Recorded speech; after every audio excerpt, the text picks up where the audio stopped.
In this video, we'll show how to configure the Cisco 9800 series Catalyst wireless controller with the advanced wireless configuration menu settings to get your networks up and running.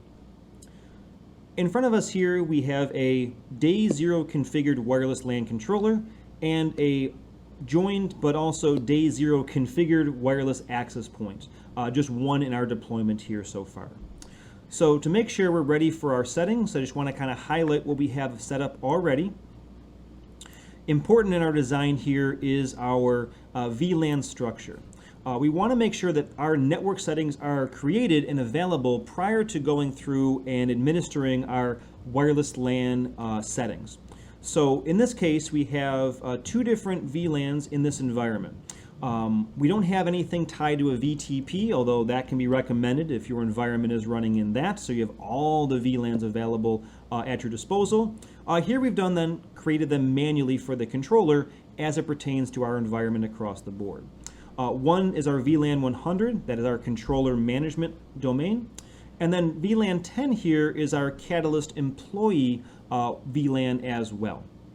We'll have that available and named accordingly for our solution set.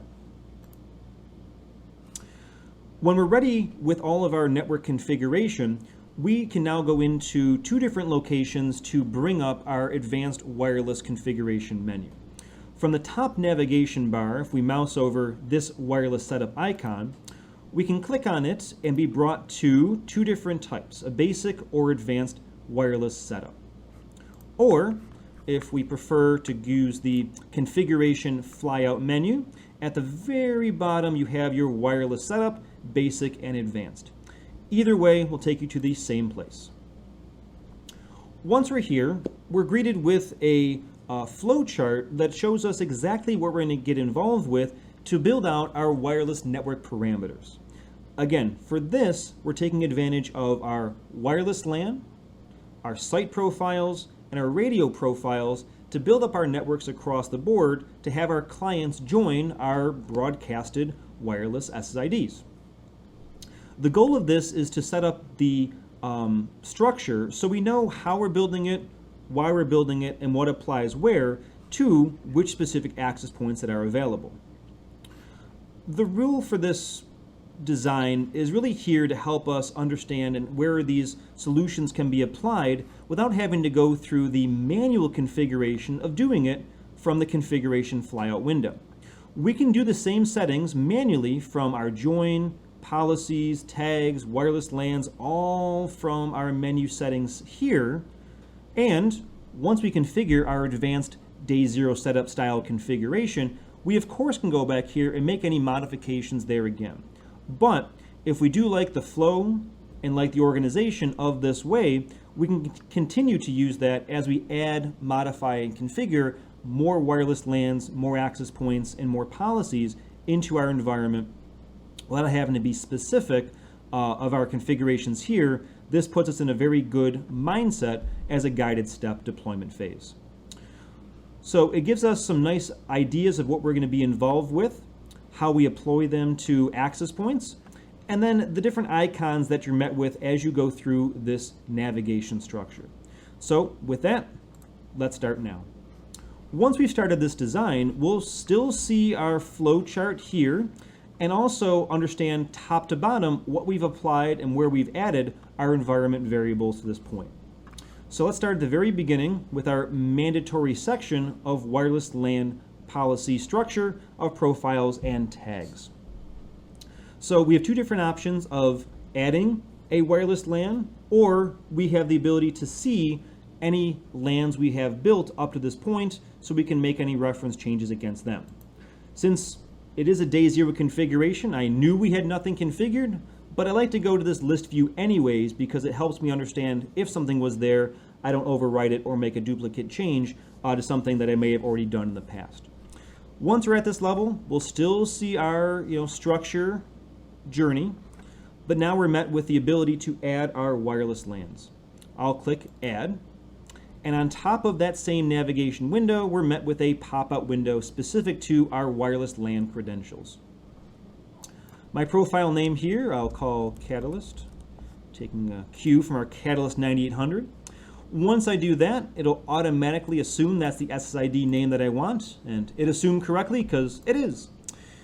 It is our first wireless LAN, so it is properly tagged as number 1, and by default the status is disabled, so it will not open up this broadcast until I've completed and gone back manually through all of my steps to allow this on my access point of control.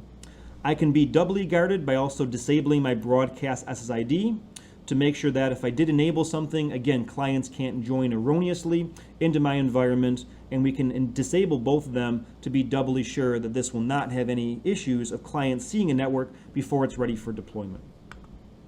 I can set the radio policy to 5 gigahertz or 2.4 only, or I can be nice and allow all clients to associate, which is what I'm going to do here.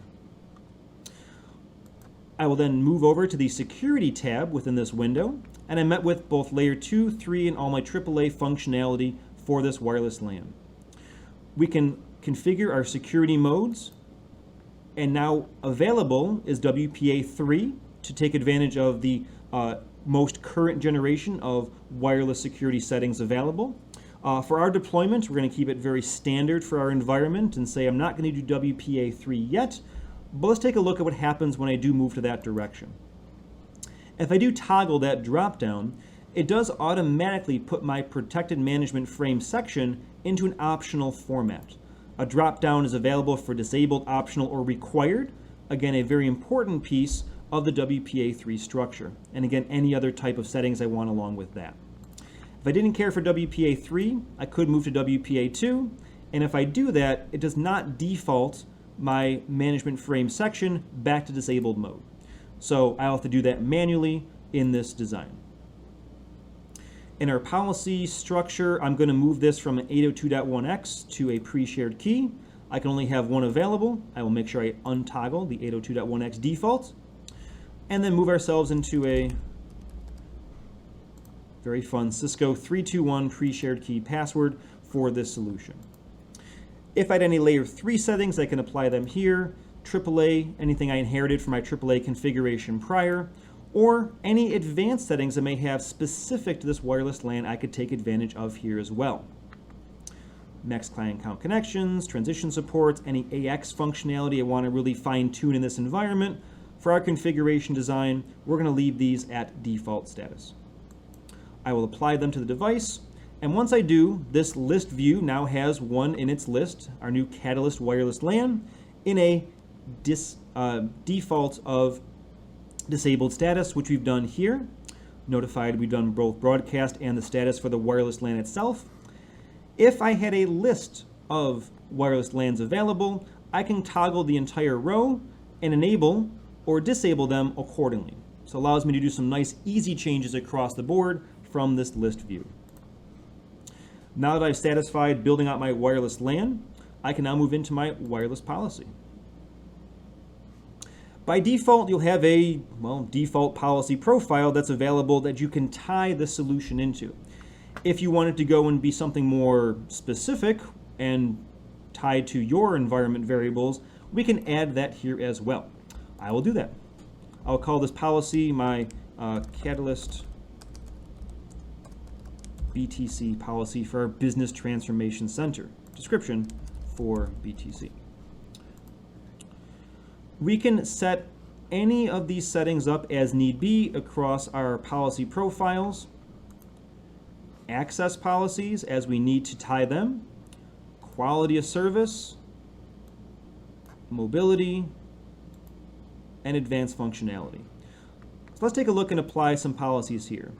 Because we set up our VLAN structure ahead of time, I can now add our VLAN 10 Catalyst employee count to this environment. In a quality of service setting, we can enable anything we want here. I will enable enterprise settings for our deployment and use that as my, again, very generic and default configuration for my enterprise Catalyst type profile.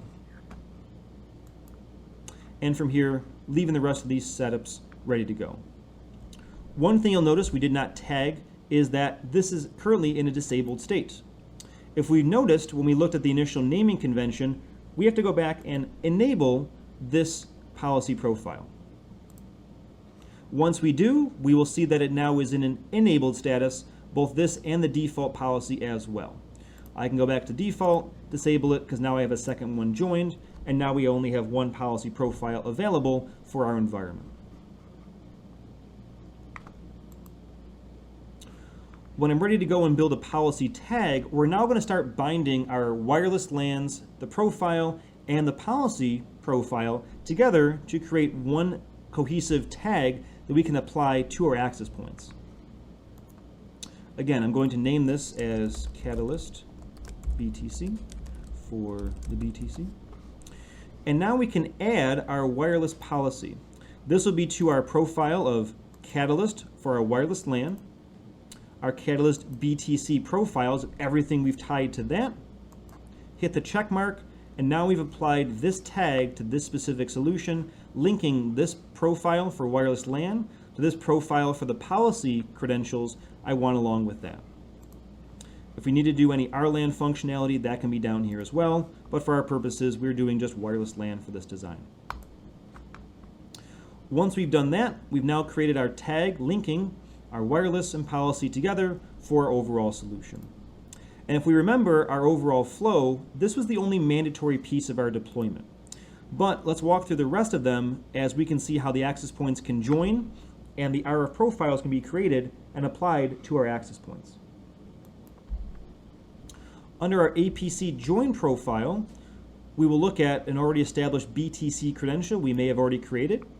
In this case, this join profile will give me a lot of the feature functionality needed for the access points as they learn about my wireless controller of what they will inherit as they connect for the first time into our design. I'll put an NTP server.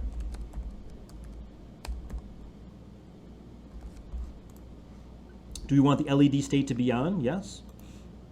Any client credentials? Again, we're going to keep a lot of this at the default, but just kind of walking through what's available for these types of setups.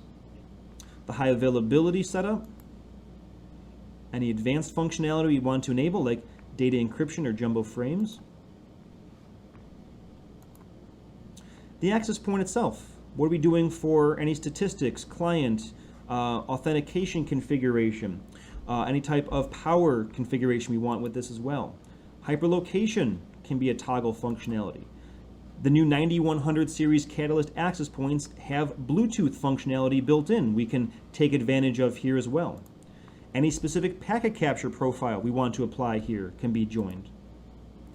The management of our access point we can keep at global settings for the device, the user, the credentials, discovery protocol, any rogue access point functionality, or again, any packet capture we want to enable for the access points here again.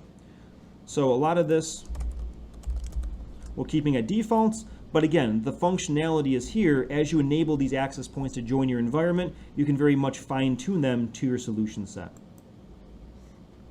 And now our BTC profile is joined there. A flex profile can be created if you're in a flex deployment mode. Our case will be local, so we're going to move past this one. And then the site tag here again. This BTC tag will be our Business Transformation Center for the BTC. Our join profile will be appropriately the BTC, and a control plane name will be our default control plane for configuration purposes here. This is a local site, and we've enabled it as such. We're not doing flex in this deployment. Update, and now we have our site and AP join profile that we will apply to our access points and overall controller design.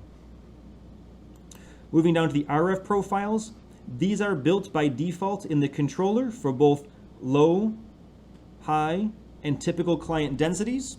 We can add our own deployment name. So if we want to say, 80 megahertz specifically, 5 gigahertz band, and now we can create any type of operational rates we want to have involved in here, any type of profile thresholds, coverage, power, and I'm going to say, I don't want best. I know I want 80 megahertz for this environment. I will hard code this to be an 80 megahertz channel width structure. Any advanced functionality again here as well with airtime fairness, flexible radio assignments. We can do a lot of functionality from the radio settings in this specific profile, which we can enable our environment to use. So if we want to go beyond the Cisco defaults of low, typical, and high client densities and say, hey, I want to have a specific always-on 80 megahertz profile, I can build that and now apply that to our environment if need be. And we apply that by going into, again, our BTC protocol, our structure we have here. Instead of doing our low client density, I'm going to say, yes, I want 80 megahertz to be the credentials for the 5 gigahertz band. And then for 2.4, I didn't create anything specific for it, so I'll keep it as low client density in the 2.4 realm. Otherwise, I can just use the default settings from Cisco's best practices and go along with that. But I'll be greedy and keep myself at 80 megahertz because that's how I like my bandwidth. Now we've reached the end of our advanced setups with the profiles of wireless LAN, access point, and radio frequency top to bottom here. Last thing to do is look at my access points that I have that my controller has already discovered. Select all, or in this case, the one, and we can now tag that access point for this policy, this site, this RF credential, apply to my device, and now I've walked through and have completed every step to get this access point onto the right network, the right procedure, the right RF that I need for this solution to be applicable.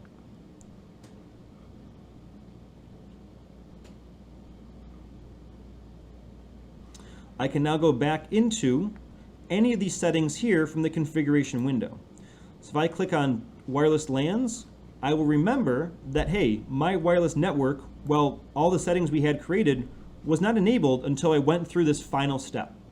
And now I can go back through and see all the same list of wireless LANs I had in my journey of advanced wireless configuration is now available in the pure configuration mode that I can go and make any enhancements or changes to after that initial deployment.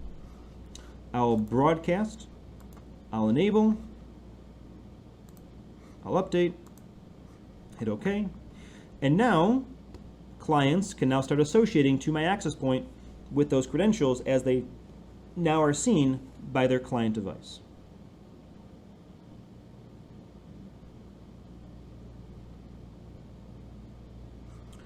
If I go back to my dashboard, I can now see that I do have a wireless LAN created. If I click on that from the dashboard, it will take me back to the configuration of that wireless LAN. So it is nice to have kind of a navigational dashboard that will have you jump into the respective categorization of the configuration you want to make, whether it be the access point, the client, or the wireless LAN in that solution set.